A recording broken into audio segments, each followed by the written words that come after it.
What's up, guys? Teddy Cornwell here. Welcome to the Underdog Talk, the most underrated podcast on earth. And there's just something about the underdog. I mean, you guys see him to my right, looking like a lumberjack today, sipping on a Diet Coke, maybe, I don't know, Diet Pepsi, who the fuck Oh, knows? Fresca.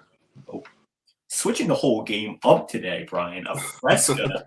I mean, we have one of the rising coaches in the industry, one of the most dominant coaches as of late. I mean, the one and only Mr. Bryan Troianello. What is up, sir? How you doing today, man? I'm doing really good. Gonna have to change your intro to underrated with all the people you're getting on your show, man. You know, I don't want to sound cocky, but it's more about the mentality. It's more about that underdog. We're all underdogs in a sense, and we all bring that baggage. And now, Brian, you and Pat, I just have to give you a huge shout out because fuck, speak about underdogs. I mean, obviously not the placing that you wanted, but when you're on such a short prep and just being on a stage is a blessing. And obviously Pat was already on and talked about the Achilles injury and how he's bouncing back. So obviously this was a short camp for you and Pat. What is the normal time frame for a prep before such a big show like the Arnold? I'd prefer it to be at least 16 weeks, so more than double what we had. Or at least be training for, he wasn't really even training for that long. So say it was a 7-week prep, he wasn't even really training the right way at 8 weeks out or thinking about doing a show or on any kind of supplementation at that time either. So it was just shotgun prep in the sense of all the sense, so. And I mean, to be honest, I think for what you had to work with, you nailed it. And I also think part of bodybuilding is the mentality. I mean, it's not just a physical sport. How bad are you going to work your ass off to get on that stage? And how bad are you going to want to come back from injury and then step on to probably the second biggest stage in the sport, coming back into the Arnold after the injury. Now, Ryan, was that your or Pat's idea to really be the Arnold as your entrance back? That was Pat's idea. Yeah, I think the promoter contacted him because at the time there was only about 6 people entering it. And he texted me, he goes, I think I want to do the Arnold. I was like, you sure? And then that day I went and met him at the gym, trained with him a little bit, made him strip down in the locker room, looked at him. I was like, okay, we can do this, but it's going to be really hard. And one thing, and he was like, and he was all for it. So, he worked really hard every day. We made every single day in the gym really hard. And, just a testament to how hard he worked. The day that we started that prep, and then a week out from the show, when he was depleted before I started feeding him, he was 3 pounds heavier a week out than he was the day that we started. So he just recomped his whole body and grew into that show. Which is pretty wild. It is really wild. I'm excited to see what you and Pat can actually do with a normal time frame. I mean, I think we're all excited. I mean, I'm trying to think of an analogy it's like going into the NFL as a college player with a little training. I mean, it's difficult. And, have you and Pat picked out a show that you're going to do upcoming, or is that still something that you and him are talking about? The next show that we're doing is California.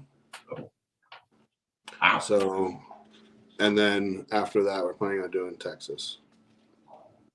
So Texas is going to be a nice, fun one. A lot of competition there, and I mean, Pat's a lot of really good guys doing that show.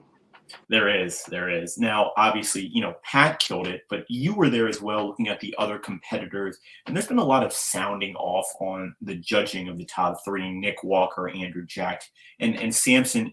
Do you think the judging was accurate? And do you think there has been any controversy in judging lately, or is this kind of just something people are making up? It's really hard to kind of pick those 3. Those 3 all looked improved from the Olympia because I was at the Olympia as well. So all 3 of them looked improved. and all three of them are ridiculous bodybuilders. So it's really a preference thing at this point. I agree. I think it almost could have gone either way. You could argue any of those guys. I agree. I gotta ask. I have 3 dogs. So I was gonna ask, what kind of dogs you have? I'm interested now.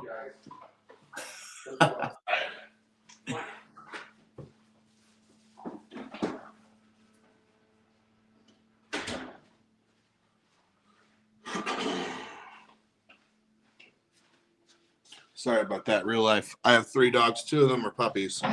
So. You know what? I'm not even going to cut it because I thought that was funny. What kind of dogs are they, Bryan? I have an American Pit Bull Terrier. Is my older dog. She's about 9, and then I have the 2 puppies are mutts. So they look like they definitely have some terrier in them because of the way their faces and how they dig all the time. I don't know what they are. My buddy had puppies, and I took 2 of them. You can't live without them now. Which thought was a good idea at the time because I have 2 daughters. 2 puppies, 2 daughters. Yeah, each got a puppy. It makes sense to me, Bryan. It makes sense to me. Now, was it surprising to see Big Ramy falling both in the O and Arnold, obviously, as he was the champion, or is this kind of a new names coming into the sport and it's the next up kind of thing? I think Big Ramy fell because he has injuries that are very visible. Yeah. So, like I said, I was at the Arnold. I was at the Arnold, and I was at Olympia, and he was definitely improved from the Olympia to the Arnold, but I saw his place in the way it should have been at the Olympia. You shouldn't have injuries like that and be able to be Mr. Olympia, especially if you have guys as polished as Derek and Hadi. Yeah, it's really hard to justify having people that I can see that you have atrophy in your back, your triceps, and you have knots in your quads. So, yeah. I mean, the Mr. O is the best of the best. I don't think we can ever debate that, and it could have gone either way again in the Mr. O. I mean, it's interesting. I think you made a great point, Bryan, how it's up to the judge's eyes, and I don't think we can really argue with the top 3 for either the Arnold or even the Mr. Olympia. I think it was any of those guys could have rocked the mold. And at the Arnold, those 3 guys, each one of them that came out were ridiculous looking. Especially, some of Andrew's posing routine was wild. Yeah, I think he's going to be a nice gem in the sport. Now, obviously, how did you get into the coaching side? And then what's it like being, an active bodybuilder and coach for an elite bodybuilder like Patt? So how I got into it was, I've been into bodybuilding since I was a kid. I started competing when I was in college, and when I got to Texas, basically I just had a friend ask me to help him, and then another person asked me to help them, and I had a full-time job at the time and did that just on the side, and then it got to the point where I could leave my full-time job and train people full-time because it's something I really enjoy, and I still have another source of income. And I kind of train people on the side still. So it's just because it's something I really enjoy doing. In terms of like being a competitor and training high-level people like Patt, it works because, I don't know any other trainer that trains people at that level that is actually in the gym with their people and pushing them through the workouts. I'm not just training them one-on-one, I'm training with them. And I'm setting the pace during the workouts. And I don't know any other trainer who's actually doing that in any sport, really. And I think you make a great point. I mean, this is no shade to the greats, but obviously when you think of Chris Aceto or George Farah, they're not actually lifting the weights with the guys. I mean, they're geniuses in their own mind, but I think it does add almost, would you say, a partnership of trust, I would say. I mean, when you for see sure, I would never ask somebody to do something that I'm not doing. When Pat came to me and asked if he wanted to do said he wanted to do the Arnold, I told him, okay, we can do this, but every day is going to be hard in the gym. We're going to train your whole body every 2 to 3 days. We're going to hit everything 3, sometimes 4 days a week. And I was in the gym with him every day, 3 hours a day, doing the same thing. And towards the end, being the guy who actually goes first, I'm doing the set first. So, okay, well, you have to chase me in this set, especially with, deadlifts and squats and stuff like that. And so it leds well. Also, all that kind of it's good to use myself as a soundboard to kind of test certain things, especially when it comes to training and volume and all that, and with all the supplementation and stuff, instead of just experimenting with people. I have myself to to work through with that, right? Yeah, I was laughing the whole time. It's almost like, shit, Bryan, you could have stepped on the stage at the Arnold, and I mean, shit, you were training with Pat. I mean, I'm sure you were stage ready. Now, do you see yourself stepping on the stage in the future, or is it more just going to be coaching and training with your guys? I definitely want to step on the stage. I don't know if it's going to be this year or because I'm busy in a good way. I've done a few national shows, and the best I did was in 21. I got third in the supers at North Americans. So I feel like I'm at the point now that if I pick the right show, I will get a pro card. I just need to have things lined up in my life where it's, because I have, the people that I'm training, I have a couple houses that I rent out and do that on the side. And then I have 2 young kids and a whole life, and it's all great things, but it's hard to, and also training's going so well right now. I don't want to really slow it down in the progress that I'm making. And not that you slow down the progress and get ready for a show, but definitely towards the end, you kind of pause it a bit because you can't make progress towards the end, if that makes sense. And I mean, I think you're a busy guy, and obviously I'm sure the pro card has been a dream since, you, Bryan, have been always into bodybuilding. I mean, let me ask you the question. Do you ever see yourself going to the Mr. Olympia? Is that a goal? The goal right now is to get a pro card, and then I'd like to compete as a pro and see where I'm at. But the goal, what I really enjoy more, is coaching people. So I love bodybuilding, and I'm realistic about myself and what I can do. I definitely think that I can get a pro card, know that I can get a pro card and be competitive as a pro. But as far as me competing at the Olympia, I don't know. I'm not. One step at a time. I need to get a pro card first. Hey, I respect that. One step at a time, Bryan. Hey, I see it, but who am I?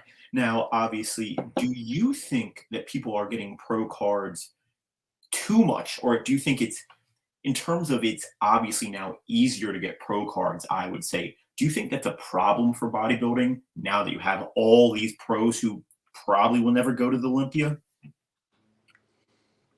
I don't think the actual talent pool is any less, even if there's more pros. So I don't think it matters. I don't think that the quality at the top is any less than it's been before, especially lately. It's definitely gotten better. Yeah, in terms, I guess it could add some potential sleepers, obviously. Yeah, and for bodybuilding, I think it's difficult to get a pro card still.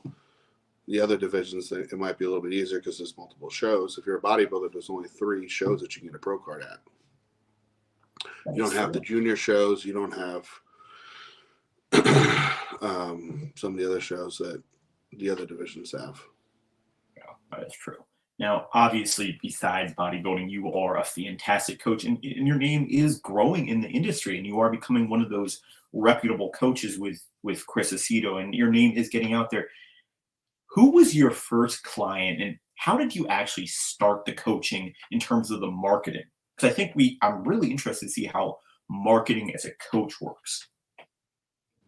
In terms of marketing, it was really just word of the mouth, especially in the beginning. So it was, like I said, a buddy of mine asked me to help him, helped him, and then another friend asked me to help. And then I just kind of got into helping my friends and then other people in the gym, and then worked alongside, another very good pro bodybuilder and helped him a little bit, which helped me out for sure, getting people. And that got me into, meeting a lot of great people, got me to go to a lot of pro shows and be backstage and talk to people. And to be honest, I probably haven't marketed myself as a coach as much as I should have. But then again, it's because I've had other things going on where it wasn't necessarily as much of a priority as because I haven't had, especially now I don't need to hustle the actual coaching. And that's why it's cool that I have people like Pat. I have, another competitor who's a pro. Her name is Jess. Some other people. I have someone who probably will win USAs, and I have someone who will probably win nationals this year that I'm helping. And, they're people that I can spend a lot of time on and make sure they do well. And that's really like what I like to do is only have like a couple of really good people and really make sure that I can focus on them. So the goal is to have elite people that you know and that you can really help. So in a sense, are you going to add any more competitors, or is it really kind of locked right now where I have these guys and I want to see where they do before I open up my coaching? I don't have a lot of room to help that many more people. And they don't have to be competitors. They could be a businessman that, one of my best clients he doesn't compete. He's a very successful businessman, but he is very disciplined and does really well. And it doesn't have to be a competitor. I'd prefer somebody who's serious and has goals going forward, if that makes sense. That makes sense. Now, obviously, besides the joys of, actually being able to help these bodybuilders succeed, what has been the biggest surprise to you and the biggest thing that you've learned about yourself as a coach, Bryan? That's a good question.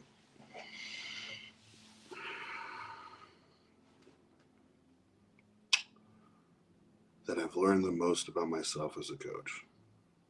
Or even adding on to that, the biggest surprise that you now enjoy in terms of that be traveling to the venues, being able to meet people. What has been one of the biggest positives about being a coach? I mean, definitely meeting people, for sure. Especially at this Arnold, I've met a couple people saw Milos in the gym. In the supermarket, and then he ended up coming to the gym, and I sat next to him while he looked at Pat. That was cool.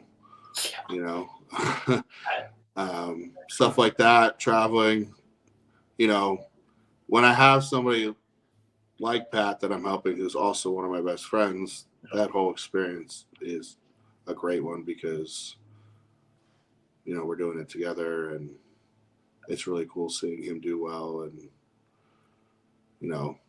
progress. So that kind of stuff, definitely. Now, how did you and Pat come to be a team? Where did you first meet Pat? So I met Pat when I first moved to Houston. Okay. So I met Hunter at a bodybuilding show. We actually competed against each other. Wow. At his first bodybuilding show. You beat him, right? Yeah. No.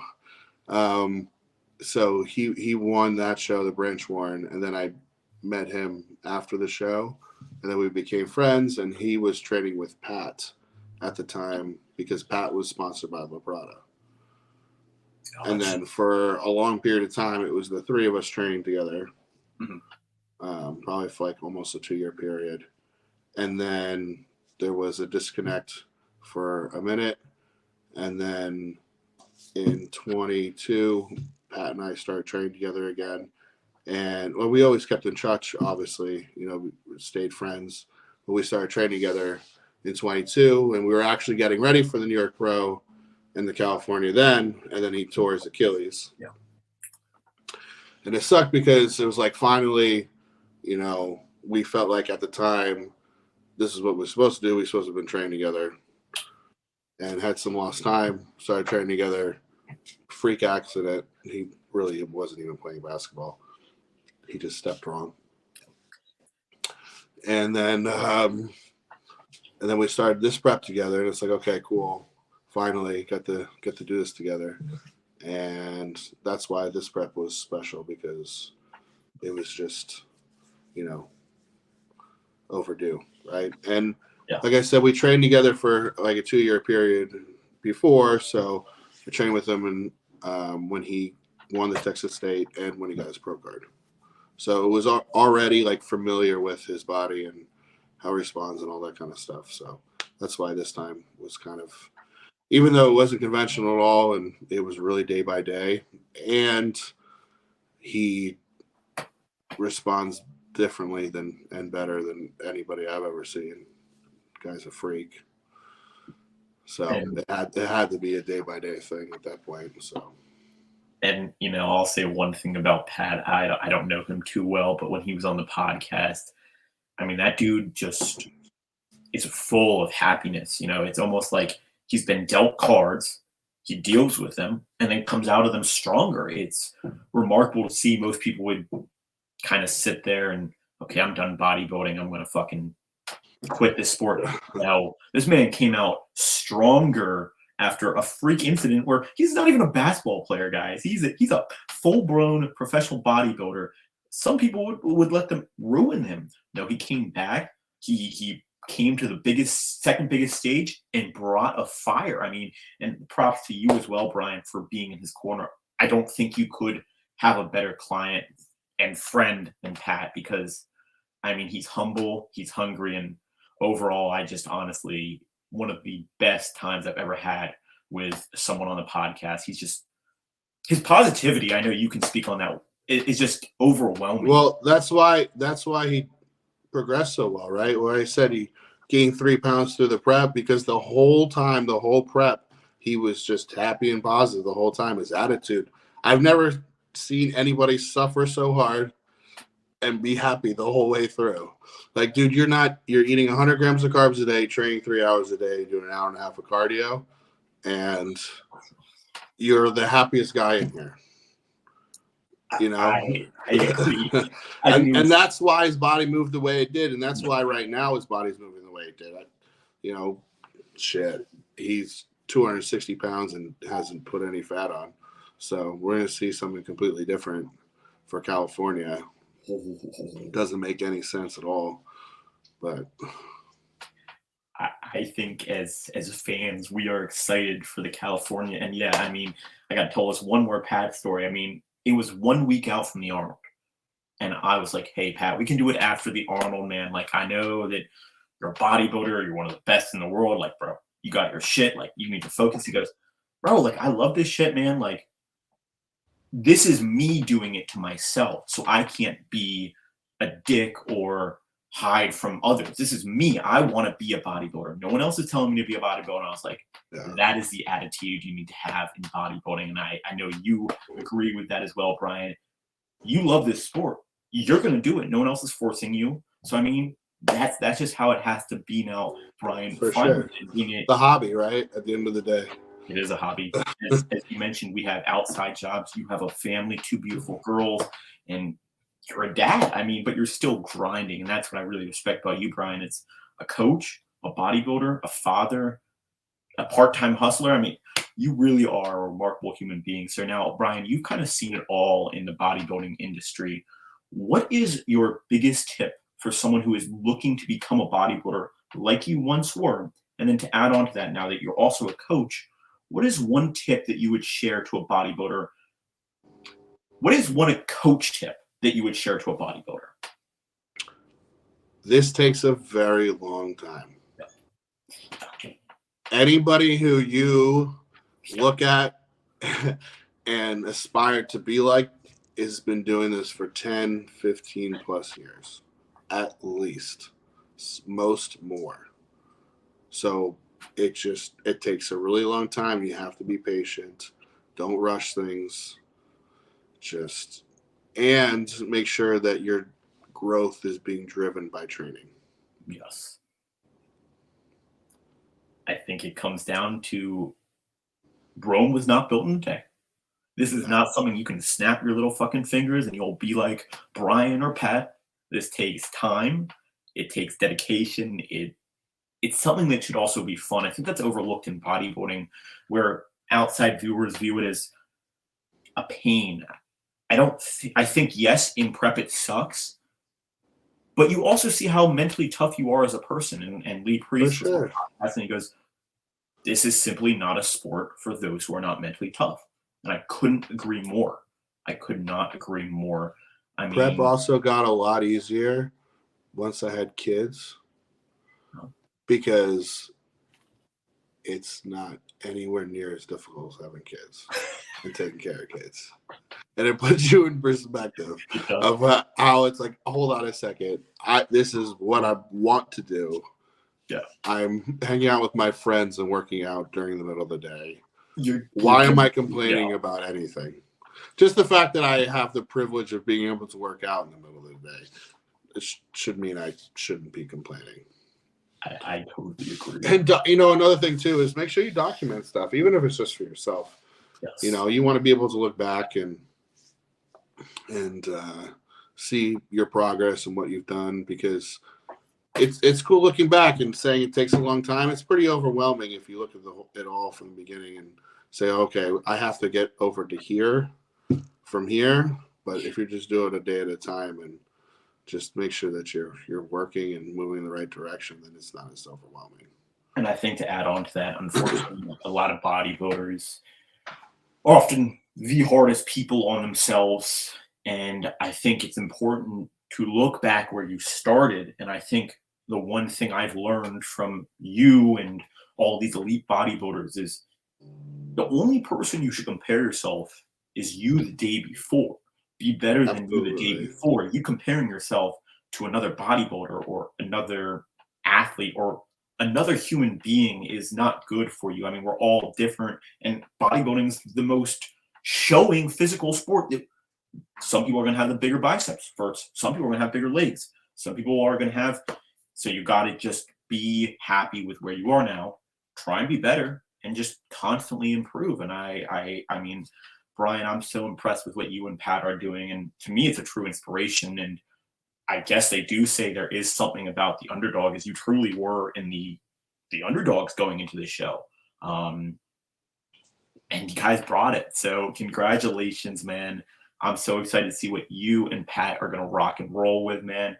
Now, Bryan, the floor is yours, sir. Where can we find that social media? What is that gas closing code? Anything you're working on right now, the floor is yours, big fella. For sure. So all my codes for the companies that I work with is Bryan. Pretty easy. Just Bryan. The gas, HD, Better Bodies, just Bryan. My social is Bryan_Troi, TROI. And in terms of content going forward, actually yesterday, Patt and I recorded our first podcast together. So we're gonna go moving forward, have more podcasts, and actually already secured the name for it, so I can say it's called Iron Talk. And instead of having a setting like this where we're talking, sitting down, the podcast is in the gym. So it's just us talking normal because we've been friends for 7 years, and on this first one, the gym owner is actually in it as well, and we're just training. So you get to see footage of us training and just raw and bullshitting. And going forward, that's what it's going to be. So it's going to be a cool thing where you're going to have us constantly just raw footage of us training, talking, hanging out, that stuff, and hopefully getting other pros, other people training with us, and that's going to be the setting. So normal podcast stuff like this, questions like this, but instead of us sitting down, it's going to be in the gym with us training, and the people that are going to be on with us are going to be training with us. So the goal is to bring guests on to train with you and Patt. For sure. On top of having just us do it too. So there's going to be a lot of just us, but the goal is to have other people come with us and train. Okay. So when does this episode release? Filmed it yesterday. It's raw, so it might go out pretty soon. And is this going to be a So, YouTube or a Spotify or both kind of thing? Both kind of thing. First, going to release it on his YouTube because he's got a little bit of a following. So. Well, ladies and gentlemen, I mean, no more watching my podcast. Please go check out Bryan and Patt's podcast. We'll constantly just bring up the Underdog podcast. Hey, I mean, I think Bryan and Patt have been two of my most special guests just because I can't stop loving what they do and kind of going against the grain, kind of doing things in an underdog mentality. And that's what this whole podcast is about. Guys, first person to use code Bryan at Gasp, I will send you a box full of goodies. I mean, Gasp has truly taken over the industry. I mean, probably the best clothing out there. I mean, I don't know what else can compare to it. Just a beautiful company. Bryan Troianello owns it, right? Or is he co-owner? It's Michael Johansson owns it, and Branch definitely is very involved. All right.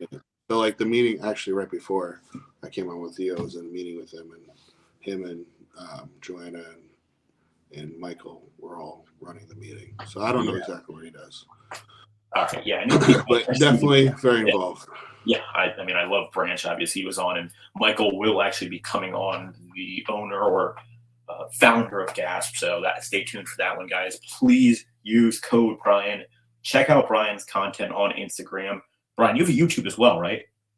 Yeah, and that's my name. And like I said, we're gonna move over to probably the Iron Talk and do more stuff there and push it that way. So, but yeah, I do have a YouTube, and this week, most likely, that first episode will air out, and it's just going to be a raw thing, so be able to push out a bunch of them.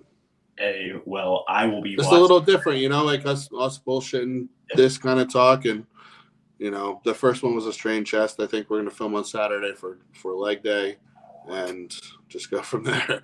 Fuck, I don't want to know what your leg day consists of, Bryan, and well, I could never do that, but yeah, I mean, guys, please also go check out Bryan's podcast with Patt. I will be watching that. I mean, I think it's so good to have bodybuilding podcasts to highlight what the bodybuilders and you are going through, and to see it, and to see boys being boys, have fun, talk bodybuilding, just enjoy the fucking process. I mean, ladies and gentlemen, one more time, the up and coming, rising, and I think he's here, ladies and gentlemen, Coach Bryan. Guys, don't forget to like, comment, and subscribe on this video. Until next time, guys, Underdog out.